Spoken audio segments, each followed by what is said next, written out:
जब सब रास्ते बंद हो जाए तब कृपा का रास्ता खुलता है। ये अविश्वासी जीव मानेगा नहीं। अगर इसको थोड़ी भी गली मिली संसार के तो संसार की ही गली में जाएगा, प्रभु के मार्ग में नहीं जाएगा।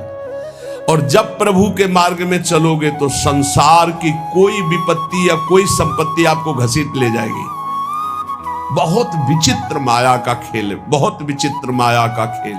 इसलिए बिल्कुल जो कदम बढ़ाना बहुत मजबूत बढ़ाना, ऐसे बढ़ाना कि अगर घर के सब मर जाएं तो भी हम घर पीछे वापस नहीं लौटेंगे। जिसने देखने का हृदय में ठान लिया प्रभु के, तो उसे और के देखने की इच्छा नहीं कर ली, चाहे नहीं, फिर वापस प्रभु की तरफ नहीं आ पाओगे, पक्का समझ लेना। या तो ये पूरे जीवन की बात कह रहा हूं, या तो ऐसी विपत्ति आएगी कि आपको भागना पड़ेगा, या ऐसा प्रलोभन आएगा। प्रलोभन भी आता है, बहुत जोर का प्रलोभन आता है। कितनी जगह ऐसे प्रलोभन आते हैं साधक के मार्ग में। प्रलोभन और भय, इन दोनों का त्याग करके जो भगवत मार्ग में बढ़ता है, वही आगे जाकर के जान पाता है कि संकट, विपत्ति, अपमान, तिरस्कार, संसार सब ठुकरा रहा है, ये भगवान की कृपा है। समझ पाएगा कोई कृपा है? लगता है ये कोई कृपा है? कृपा है, नमस्कार, प्रणाम, माला पहनाया जा रहा है, अनुकूलता है, भोग सामग्री, जय जयकार, ये कृपा है? नहीं, ये कृपा नहीं। बहुत संभल के रहना, ये कृपा नहीं। कृपा है तिरस्कार, अपमान, निंदा, दुख, विपत्ति, संकट। क्यों? इससे संसार का राग और देह भाव नष्ट होता है। इसीलिए सम्मानम कलयाति घोर गरलम कहा गया। सम्मान विष है, नीच पुरुषों द्वारा किया हुआ अपमान अमृत है। विश्वास करो, तुम्हारे आगे पीछे बाएं दाएं ऊपर नीचे केवल भगवान की कृपा घेरे हुए है। वो सुधा धारा बरसा रही है, अमृत रस बरसा रही है। तुम्हारी शक्ति नहीं अब कि तुम भगवान के मार्ग से हट जाओ, क्योंकि ऐसा चिंतन करो, कितना आनंद है। मेरे आगे पीछे दाएं बाएं ऊपर नीचे सब तरफ से मैं कृपा से घिरा हूं। अब मुझे कोई भी परास्त नहीं कर सकता। मैं भी चाहूं तो अब नहीं वापस जा सकता, भाग नहीं सकता, क्योंकि कृपा ने मुझे घेर रखा है। देखो, भगवान पर भरोसा और इसमें कभी शिथिलता ना पावे तो बहुत जल्दी भगवत प्राप्ति हो जाती। भगवान पर दृढ़ भरोसा और शिथिलता ना आना। जब वो परिस्थिति पैदा करते तब समझ में आता है। जब परिस्थिति थी द्रौपदी की कि कोई भी सभा में नहीं खड़ा हुआ उसकी रक्षा करने के लिए, अपने में दम नहीं रह गई, तब पुकारा, हे श्री कृष्ण द्वारिका वासिन गोविंद।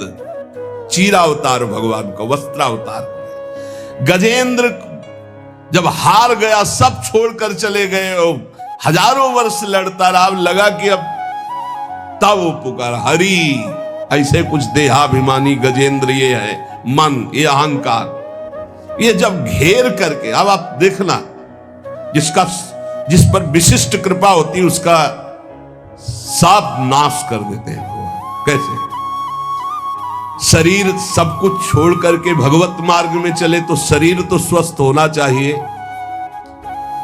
अब जो साधना थी, पद्मासन 6 घंटा 8 घंटा लगाकर भगवत चिंतन करना, भिक्षावृत्ति से जीना, अब किडनी फेल। जो ही सुना किडनी फेल तो जहां थे वहां से निकाल दिए गए। 1 पैसा पास नहीं। बलराम ब्रजवासी तो सुनने आते हो तो जान रहे, 1 पैसा पास नहीं। आदेश हुआ 15 दिन में खाली कर दो। कुछ परिचय हमारा नहीं। जब वो 15 दिन के, हमका 15 मिनट, हम तो भगवत आश्रित है। रोड में राधा वल्लभ जी के सामने झोला लेके बैठे, हाँ मालिक अब बताओ कहां। बस इतनी प्रार्थना कि अब काशी वापस न जाना पड़े प्रभु, क्योंकि धाम के बिना हम जी नहीं सकते। आप उस परिस्थिति को झांक भी नहीं सकते कि क्या स्थिति उस समय। अब साधन ये तो केवल भगवत कृपा से बैठे, हम कोई थोड़ी बैठने लायक है। ये जो बैठकर सत्संग हो रहा है केवल कृपा से हो रहा है। किडनी बैठने लायक नहीं। वर्तमान में इस समय जैसे आग रखी हो ऐसे जल रही, पर उसका भान केवल श्री जी के प्रताप से नहीं, फेल किडनी से ऐसे नहीं बैठा जा सकता कि इतनी देर बैठ करके प्रवचन किया जा सके। ये नहीं, ये सब अलौकिकता केवल कृपा से हो रही। सर्वनाश स्थिति, स्थान हटा दिया गया, शरीर अस्वस्थ, घोर अस्वस्थ, व्यवस्था पूरी भंग। अब लगा एक, अभी हम समझते थे हम शरणागत हो गए, बचपन से शरणागत है। शरणागति बचपन से शुरू हुई, आत्मसमर्पण, और वो होते होते होते होते तब समझ में आया कि अब आत्मसमर्पण पूर्ण हो रहा है। कैसे पूर्ण हो रहा है? अब कुछ नहीं बचा। शरीर का भरोसा गया कि साधना नहीं हो सकती, कोई कहीं कोई अपनापन नहीं। एक एक ऑपरेशन इतने आराम से हुआ कि हम तुम्हें कैसे बताएं। आराम, हर हमें कभी लौट कर जिंदगी में जन्मभूमि नहीं गए। जिस दिन से निकले आज तक कानपुर अस्पताल में गए थे, कानपुर से तो बहुत दूर ग्राम, कभी नहीं गए, लेकिन एक आशा, एक छोटी सी झीनी रेखा आशा गई, कभी तो है ना भगवान उसका भी कोई नहीं तेरा। तो वृंदावन, वृंदावन, हमें तुरंत ले चलो वृंदावन। वृंदावन आए और उसी समय से प्रण लिया, ये प्राण, ये जीवन वृंदावन को समर्पित है। बस एक टूटी सी छत के नीचे हमें हितधाम में रहने को मिला। वो पत्थर टूटे, कभी भी गिर सकते थे। ऐसे छोटी सी, सीधा लेटो तो पैर नहीं, दीवार में ऐसे थोड़ा सिकुड़ना पड़ेगा, और अगर ऐसे लेटो तो बस पैर फैला के एक बीता, बस इतनी, आगे कोई बारंडा नहीं, आगे कोई, वो तो बाद में। ऐसा कष्टपूर्ण जीवन। अब वो आर्त भाव अंदर से जो प्रकट हुआ, हे प्रभु अब तो मैं किसी काम का नहीं, वहीं से बात बन गई। साधना वैसे तो सब चल, लेकिन जो शरणागति की बात आई, जो ठसक की बात आई, जिस ठसक में आप लोगों को हम कहते हैं भगवत प्राप्ति, ये जो हम बोलते हैं ना, ये केवल बोलते ही नहीं है। हाँ, ये बोलते ही नहीं है, बहुत बढ़िया मजबूत नौका मिल गई, खेवैया बहुत चतुर है, आज तक उस खेवैया की नाव में बैठने वाला कोई डूबा नहीं। श्री हरिवंश प्रताप नाम नौका, निज खेवक, भवसागर सुख तरत निकट, हरिवंश जो सेवक। यहां बहुत समझ के, जहां जहां हमारी आसक्ति है उसका राग नष्ट होगा, पक्का पक्का नष्ट होगा। जहां हमने सोचा कि ये मेरा है, वही मेरी प्रियाजू ने ऐसा ऑपरेशन किया कि पूरा गुणा लगा दिया और दिखाई दिया कि नहीं नहीं, ये भूल मत कर, तू किसी का नहीं, तेरा कोई नहीं। भगवान जिस पर विशिष्ट कृपा करते हैं उसकी सब सुविधाओं का, ऐश्वर्य का, संबंधों का नाश कर देते हैं। एक बार वो तड़पता है, रोता है, दुखी होता है, जैसे ऑपरेशन, बस ये ऑपरेशन है, सीधे समर्पित हो जाओ। नहीं, अगर वो समर्पित करवाना चाहते ना तो बड़ा ऑपरेशन होगा, मेजर ऑपरेशन, छुटपुट ऑपरेशन नहीं होता, मेजर ऑपरेशन होता है। और इस ऑपरेशन के बाद जो स्वस्थता होती है वही आप देख रहे हो। जो ऑपरेशन हुआ ना, उसकी जो हमारी रोग निवृत्ति हुई, अहम की स्वस्थता जो देख रहे हो वही है। ये जो कुछ देख रहे हो ये वही स्वस्थता है, उसी ने निहाल कर दिया। शरणागति कमाने में बहुत घाटे में थे, और जब हो गए उनके तो पूरी प्रॉपर्टी के अधिकारी हो गए। कुंज महल की टहल सुख, संपत्ति दंपति पाई है। ये दंपति रूपी संपत्ति, श्यामा श्याम हमारे कुंज महल की टहल सुख, दंपति संपत्ति पाई है। जैसी रूप लाल हित प्रीति सो, जो 84 गाई है। श्री प्रियालाल के गुण गायन, प्रियालाल के आश्रित, प्रियालाल के नाम जप, प्रियालाल की सेवा, अपार सुख मिल गया केवल शरणागति पुष्ट होने पर। ये कभी नहीं हो, न साधन का, अहंकार का कोई गुंजाइश है नहीं। क्या साधना, मरा हुआ आदमी उससे जो करवा रहे। अब हम कह सकते कि हम प्रवचन करते, ये बोलने की क्षमता नहीं, प्रवचन क्या करते, तो श्री जी करवा रहे, स्पष्ट हम देख रहे हैं। वो वहां से बटन दबा रहे, बस हो रहा है, बस हो रहा है, बस ऐसा। सम्मान की चाह भगवत प्राप्ति में बहुत बाधक है, और ये बड़ी सूक्ष्मता से बड़े ऊंचे ऊंचे साधकों में भी रहती है। ये बहुत बहुत विचित्र बात है। सम्मान की चाह बड़े ऊंचे ऊंचे साधकों में रहती, बड़ी कृपा हो जाए तो इस सम्मान का भाव नष्ट हो जाए, नहीं तो ये बहुत सूक्ष्म रहता है। यही है सम्मान रूपी जहर का नशा चढ़ रहा है, जहर चढ़ रहा है। ये भगवत प्राप्ति में बहुत बाधक है। और जब भगवत प्राप्त हो जाता है, इस कोटि का सम्मान मिलता है, तो उसको सब भगवान की लीला, वो इस पर कोई भी महत्व नहीं होता। चाहे कोई गाली दे तो बुरा नहीं, और कोई प्रणाम नमस्कार करके प्रशंसा करे तो कोई भला नहीं। वो एक अलौकिक स्थिति होती है। भगवान के नाम पर अपने व्यक्तित्व की पूजा कराना, ये भगवत प्राप्ति से विमुख कर देने वाली बहुत बड़ी कमजोरी है। इसलिए इसको पहचानो अपने अंदर, चाहे गृहस्थ हो चाहे विरक्त हो। जब हम भक्ति करते हैं तो हम कुछ विशिष्ट हैं, अपने व्यक्तित्व की पूजा कराने की भावना अंदर बैठ जाती है। उसमें अहम पूजा करवाना चाहता। पूजा का मतलब आरती से ही नहीं है, मतलब सम्मान देना, आओ आओ आओ, विशेष अधिकार, विशेष सम्मान, विशेष। ये कमजोरी बहुत जोर की होती है। ये कमजोरी भगवान की प्राप्ति नहीं होने देती है। वो इस कमजोरी को अपनी कमजोरी ना मानकर बड़ी ऊंचाई मानता है। हम आपसे प्रार्थना करते हैं, यदि कहीं भी सम्मान की प्रियता हो तो इसे भगवान के बल से हटा दो, नहीं तो ये विघ्नों का जाल फैला देगी। अपने लक्ष्य से ये आपको हटा देगी, अग्रसर होने में बाधा पहुंचा देगी। कठिनाइयां आ जाएंगी आपके मार्ग में जिसे आप नहीं हटा पाएंगे। इसलिए आपसे अनुरोध है कि यदि कहीं किसी के अंदर भजनानंदी सुनने का, अपने को बड़ा भगत है ऐसा सुनने का, मान सम्मान पाने का, तो इसका त्याग कर दो, बहुत जल्दी आनंद की प्राप्ति होगी। जब मनुष्य केवल संसार के अनुकूल भोग पदार्थों की प्राप्ति में भगवान की पूजा का फल मानता है तो बड़ी भारी चूक कर बैठता है। पहला, सम्मान, अपनी पूजा करवाना, अहम की प्रतिष्ठा का निषेध। अब यहां कह रहे हैं कि जब कोई उपासक अपनी जो चाहा वो हो गया, इसमें भगवान के भजन का, भगवान की पूजा का, भगवान की कृपा का फल देखता, मैं जो चाहता हूं हो जाता है, बोले भारी भूल हो रही है। ये भूल आपको भगवान से विमुख कर देगी। भगवान की कृपा सभी पर, सभी अवस्थाओं पर बरसती है, पर जो अपनी अनुकूलता का भोग करते हैं, जिनकी बुद्धि अनुकूलता में भगवान की कृपा को तौलती है, वो माया के मोह बंधन में, भोगों में फंस जाते हैं। भोगों में फंस करके फिर उनका भजन लुप्त होने लगता है, फिर भजन मार्ग गुप्त हो जाता है। भजन मार्ग कहां प्रकाशित होता है? यहां हृदय में।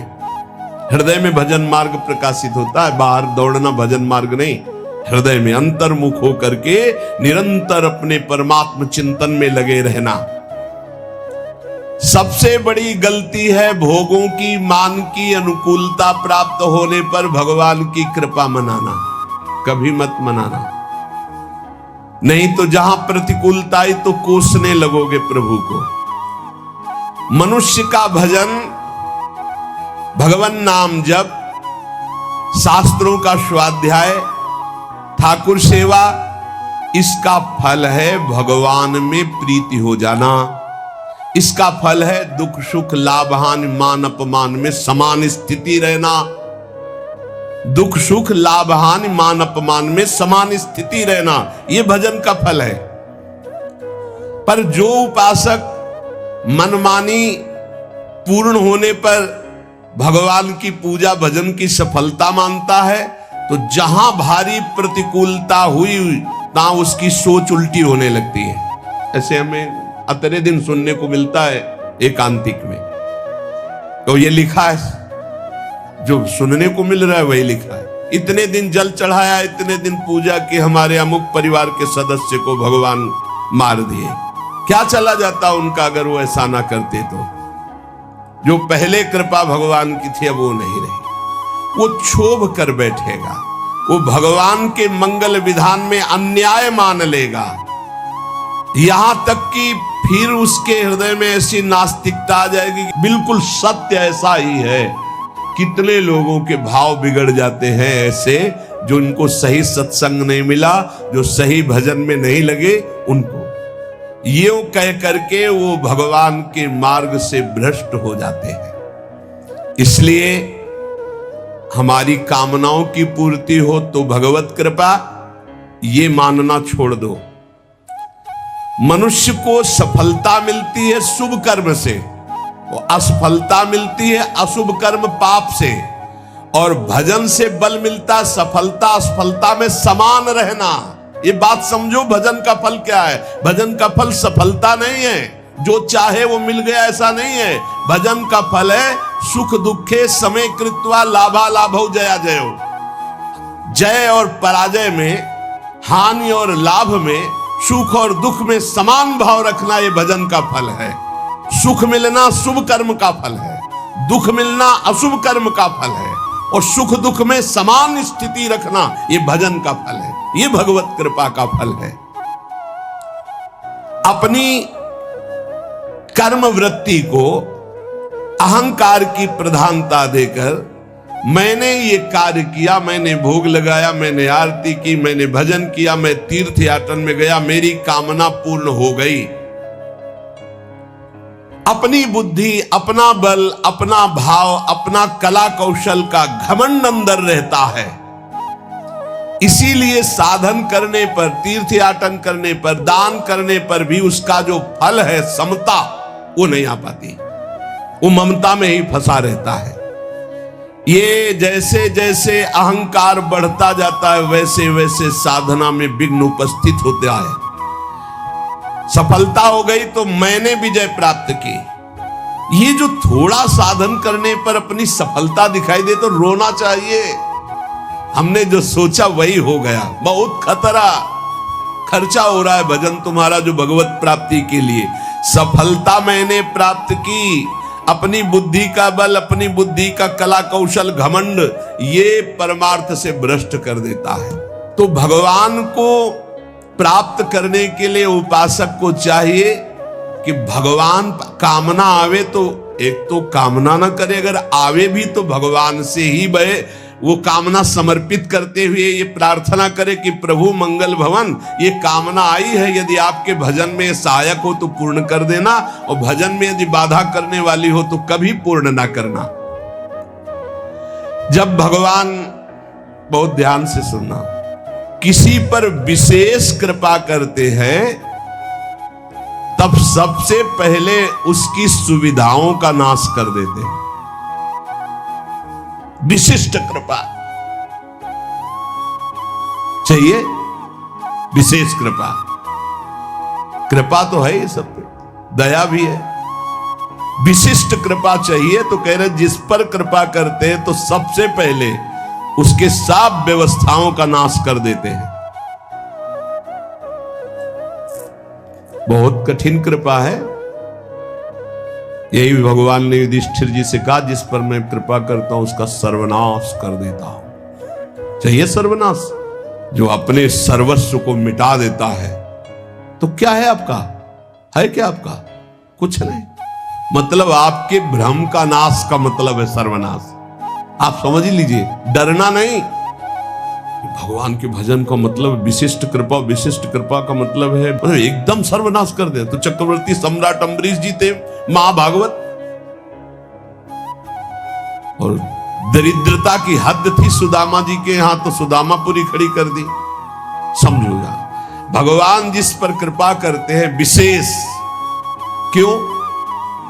क्योंकि आपको सच्ची कहता हूं, ये पढ़े लिखे समझाने से समझ में नहीं आता। सुनो, जिस पर विशिष्ट कृपा करता हूं उसका सर्वनाश कर देता हूं। कहीं कोई आश्रय न साधना करे गया, न व्यक्ति करे गया, न वस्तु करे गया। बड़ा विचित्र खेल होता है, बड़ा विचित्र खेल प्रभु का। एक बार वो घबराएगा, दुखी होगा, बहुत परेशान होगा, पर ऑपरेशन किए बिना छोड़ा नहीं जाएगा। हाथ पैर बांध दिए जाते हैं, फड़फड़ा लो केवल, कहां जाओगे? अब कहां जाओगे? भाई नहीं कोई, कहां जाओगे? अब करोगे क्या करोगे? कोई रास्ता ही नहीं है। एक ऐसा प्रभु फांसते हैं, भगवान से प्रार्थना करो कि फांस ले आपको, छुट्टा न रहे आप, बड़ी कृपा हो जाएगी।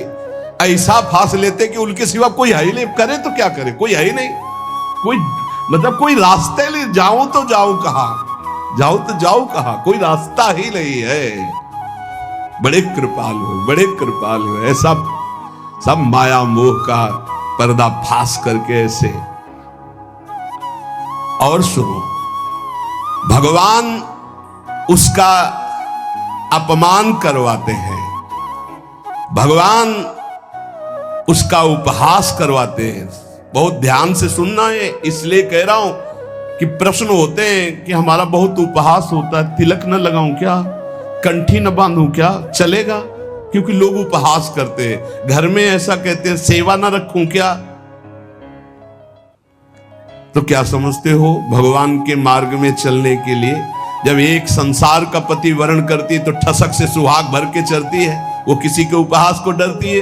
तुम जगत के मालिक का सुहाग भरे हुए हो, ये तिलक ये कंठी, तुम्हें शर्म आती है इस बात के लिए कि कोई तुम्हें भगत कहकर उपहास करेगा तो तुम कंठी तिलक उतार दोगे? कैसी निष्ठा है? भगवान अपमान करवाएंगे, भगवान उपहास करवाएंगे, करवाएंगे। क्यों? ये दवा है, दवा। इसके बिना ये भवरोग ठीक नहीं होगा। ये दवा मिलेगी, पहले से बता रहे, थोड़ी कड़वी दवा है, मिलेगी। और जिसको ना मिल रही हो तो अभी अस्पताल में भर्ती नहीं हुए हो, आप अपने को स्वस्थ मानते रहो, नाड़ी पकड़े जाएंगे, हर दोष सामने आ जाएंगे, फिर दवा शुरू होगी। क्योंकि एक कह रहे थे कि आप कहते हो भक्ति में बड़ी प्रतिकूलता आती, मेरे जीवन में तो कोई प्रतिकूलता नहीं, तो अभी वो भक्ति आई कहां है? ऐसा क्यों करते हैं? क्योंकि जहां जहां हमारा राग है उसका नाश होकर भगवत प्राप्ति के लिए जो जो हमें सद्गुण चाहिए वो श्री भगवान देते हैं। इसलिए कभी शिकायत मत करो। भगवान की जब कृपा होगी तब आपको लौकिक भोगों की तरफ बढ़ने में असफलता होगी। जो तुमको प्यार करते थे वो ठुकरा देंगे, जो तुम्हारा सहयोग करते थे वो बंद कर देंगे, जो तुम्हारा नमस्कार प्रणाम वो तुम्हारा तिरस्कार अपमान कर देंगे। तब आपका हृदय आसपास से टूट करके एकमात्र भगवान की तरफ जाए। अगर चिंतामणि ने धक्का देके न निकलवाया होता तो बिल्व मंगल जी बिल्व मंगलाचार्य न बनते, पक्का। बड़े कृपालु भगवान है, बड़े कृपालु है। उनकी कृपा जब बाद में आपको समझ में आएगी तो आपको आनंद आ जाएगा। स्थिति एक बार ऐसी जीवन में जरूर आती है जब सर्व आश्रय टूट जाते हैं, केवल केवल प्रभु का आश्रय। भगवान और धर्म, इन पर चलने वालों को कसौटी देनी होती है, वो महान दुखों से मुक्त होने के लिए। असंभव को भी संभव करने वाले तुम्हारे स्वामी तुम्हारे सामने जो अपमान और दुख भेज रहे हैं, इसका रहस्य है, इसमें छुपा हुआ रहस्य। इसलिए कड़ुआ बोल रहा है तुम्हारे सामने, क्यों बोल रहा है? क्योंकि भगवान उससे बुलवा रहे। तो क्यों सुनवा रहे? क्योंकि तुम्हारे अंदर इस कड़वी दवा की जरूरत है। प्यारे, प्रार्थना मान लो, विरोध मत करना, गाली पलट कर मत देना, बहुत जल्दी आपका हृदय निर्मल हो जाएगा। किसी की संसार में शक्ति है कि तुम जिसके सेवक हो तुम्हें कोई गाली दे सके, तुम्हारी तरफ कोई आंख उठा सके? अगर वो आंख उठा रहा है तो मेरे स्वामी ने उसको बोला है कि जाओ इसे आंख दिखाओ, इसको गाली दो। क्यों? क्योंकि कोई है अंदर ऐसा जहरीला फोड़ा, उसका ऑपरेशन हो रहा है, दवा दे रहे हैं भगवान। विश्वास कर लीजिए, भगवान की कृपा से तुम्हारे अंदर ऐसी स्थिति उत्पन्न होगी जो शम होगी, जो सारी सफलताओं को लांग कर परमानंद में डूब जाओगे। इसलिए उपासक केवल भगवान को देखे। जहां कोई अपमान हो रहा है, जहां कोई परिस्थिति, जहां कोई दुख है, जहां कोई तिरस्कार, जहां कोई भगा रहा, उस समय देखे कि मेरे भगवान का विधान है, मेरे हरि का विधान है। जब तक प्रशंसा करने वालों के प्रति, आश्रय देने वालों के प्रति, अनुकूल भोग देने वालों के प्रति, बंधु बांधवों के प्रति, रिश्ते नातों के प्रति थोड़ा भी संबंध रहता है तब तक भगवत शरणागति पूर्ण नहीं मानी जाती।